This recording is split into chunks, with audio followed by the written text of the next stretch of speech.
It's overwhelming, but it's also our jobs. Our job is only going to get harder. It's worrisome. This is something that's unprecedented. Now is not the time to be a cowboy. No one has anything to prove. We're all in this together.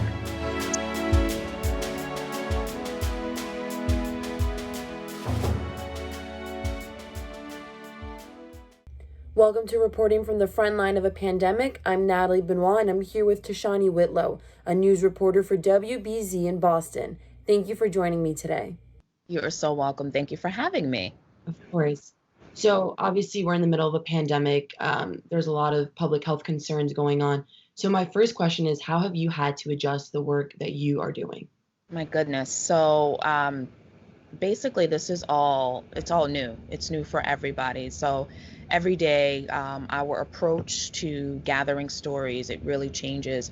At this current time, I am taking my own vehicle to minimize my risk. I'm no longer driving with a photographer. When I am on location with a photographer, we are maintaining our distance still, where he is wiping down all of the equipment, including the lav. I'm miking myself now and still standing, some form of a distance from him. We're also using boom mics when it's time to gather sound, and also mic stands, just to really minimize our contact as much as possible with the public. I'm assuming that's a little bit of a switch for you. I'm assuming you've never done that before? Not using a boom mic as if the person has the cooties, you know what I mean? But it's like, that's kind of how we have to view this virus. I mean, it's an invisible threat that you can't see, and you have no idea who's asymptomatic, who is currently going through, you know what I mean, having symptoms or not. So, I mean, it's just really to keep everyone safe. Some of the photogs that I work with are middle age.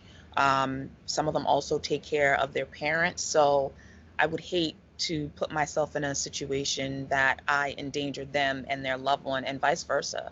So I'm also doing more FaceTime and Skype interviews as well. Yeah, definitely. How has your station, specifically WBZ, dealt with covering the news? Is there a bigger shift in how people are running things in the news station and covering it for viewers? Well, yes, to be, in fact, CBS in New York, actually, the part that does CBSN, which is our online streaming service, several employees actually got infected. So they had to shut down completely, and we have been taking over that and doing the online streaming from Boston. Also, several of my colleagues are working from home, like producers. We're really minimizing how many people are coming in and out of the building. So we have producers, we have web people working from home as well.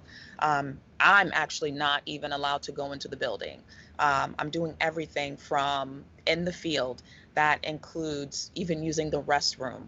They've purchased trailers for us. So if we need to do anything, touch up makeup, use the restroom, we are to use those. And we are ordered not to go inside. So everyone is just really, really, really trying to be as cautious as possible, because, I mean, we're talking about the livelihood of so many people that you just don't want to endanger. So just trying to be creative while still being, effective. Definitely.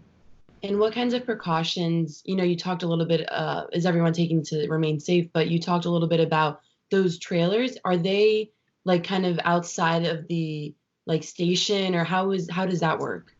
They're in the parking lot. Wow. So, I mean, there is literally no entry into the building. I mean, and that's really coming from the top at this point. They really want to minimize everyone's exposure. I mean, we have our salespeople, they're all working from home. People in marketing, they're all working from home. I believe my GM and president is also working from home. So, I mean, they're just really, really, really trying to keep as just only a little bit of, just a small amount of people in the building. Right. And this is obviously, like you said, it's affecting everybody at every level within your own station. Like it's not just the reporters who are going out, it's marketing, it's every aspect of the station. Yes, because I mean, you have to look at it. We're really on the front lines. And so if they were to continue having access, allowing us to have access inside the building, no one wants to bring anything. I mentioned this earlier, you know, bring the virus or not even knowing. I mean, it could be on anything and transfer that to another colleague. I mean, because you'd wipe out an entire newsroom. So it's just, in the beginning, it was very alarming. But after thinking about it, honestly, it's the best thing they could have possibly done for everyone to keep us all safe. Yeah. And what kind of messages are you getting from viewers? Are you hearing directly from people who watch WBZ and they have some input? Totally. I mean, right now, people are really, really worried about how they're going to pay their bills. They want to know what's going on with this coronavirus relief package. They want to know when they're going to get their money. People are also concerned about filing unemployment, not being able to get through. I actually read a viewer email today where a woman had basically said she has an open case with unemployment and she doesn't know why, but because of that, she was unable to get through to them. And she's concerned that, she's not going to be able to get benefits. So, I mean, at this point, I think everyone is just really worried about how they're going to pay their bills. I mean, that money's really not expected to come for another 3 to 4 weeks. I mean, you still have, what is that, 28 days? That's nearly a month to figure out how you're going to feed yourself, how you're going to pay your bills. I mean, thankfully, a lot of people, a lot of corporations and companies like utility companies and mortgage lenders are, working with people because they understand how dire and just how new this situation is for so many people. That's very true. I've noticed that too. Everyone has been trying to be a little more lenient and understanding because these are difficult times. Totally. Yeah. And I guess for you, what's been the hardest thing covering the pandemic for you? Like, what has been the most difficult thing? I think the most difficult thing for me is just the fact that it's just changing. I mean, it's changing so rapidly. Like I remember my first few stories, it was, we were telling the viewers, your risk here in Massachusetts remains low. Like this is something that you don't have to worry about. Please continue to live your life. And then here we are now in a state of emergency. And we're being, told and cautioned to social distance ourselves from each other, which is just, it's different. I mean, being in America, you're used to doing as you please and roaming as you like. And it's interesting. Yeah. It's definitely interesting. And just making sure that I'm also just driving home the messages that will keep people safe. This job, I don't take it lightly, the responsibility that we have. So I just always want to make sure that whatever I'm saying, people are adhering, they understand, and that they can benefit from it in some way. Definitely. And for yourself, I guess going back to how are you dealing with the stress specifically? Are there things that you're doing at home to cope with everything? I don't know. I guess a lot of social media. Yeah. So I try to, take in as much as I can in terms of staying on top of what's happening here in Massachusetts and around the country and around the world. I'll take in little bits. We'll say maybe 10 to 15 minutes of reading, and then I will go to Instagram and scroll through and have some laughs and, fire off some funny memes to my friends, and then I'll just kind of go back. But I'm honestly still trying to find a balance. I think before, for me personally, I felt very removed from the situation in the beginning. But now here we are, we're all impacted at this point. And, you mentioned balance just now, and that was going to be my next question.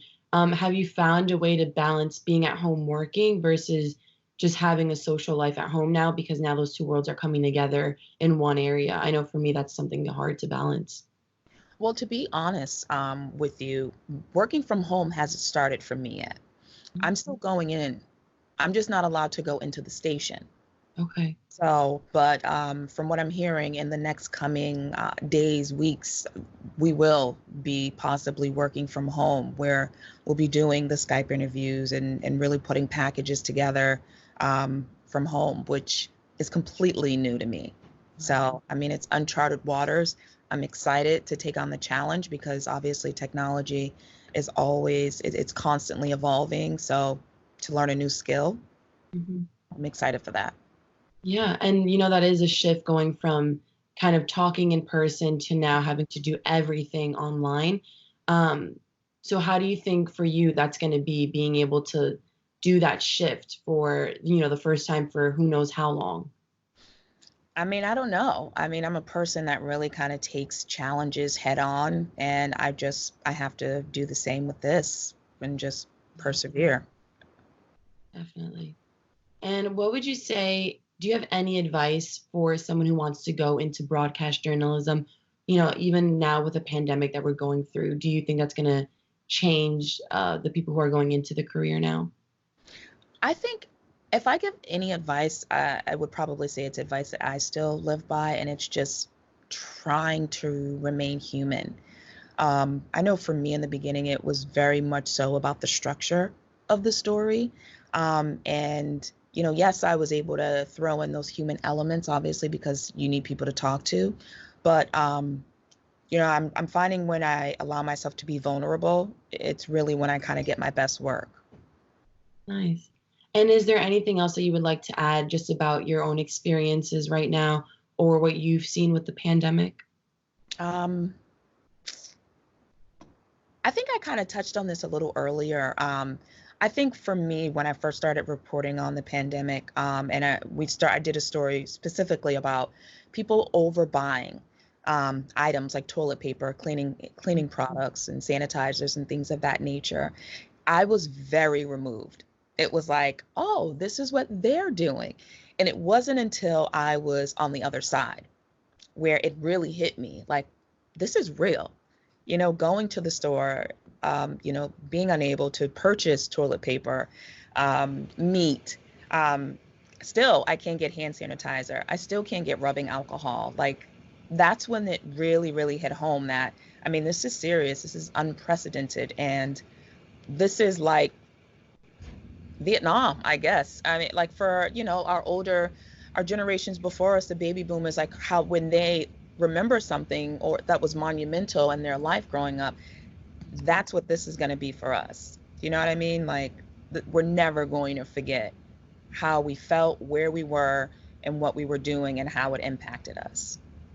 Thank you, Tashanea, for taking the time to speak with me and for all the work you're doing to keep us safe. And thank all of you for watching this episode of Reporting from the Frontline of a Pandemic. I've been speaking with Tashanea Whitlow, a news reporter for WBZ in Boston. I'm Natalie Benoit.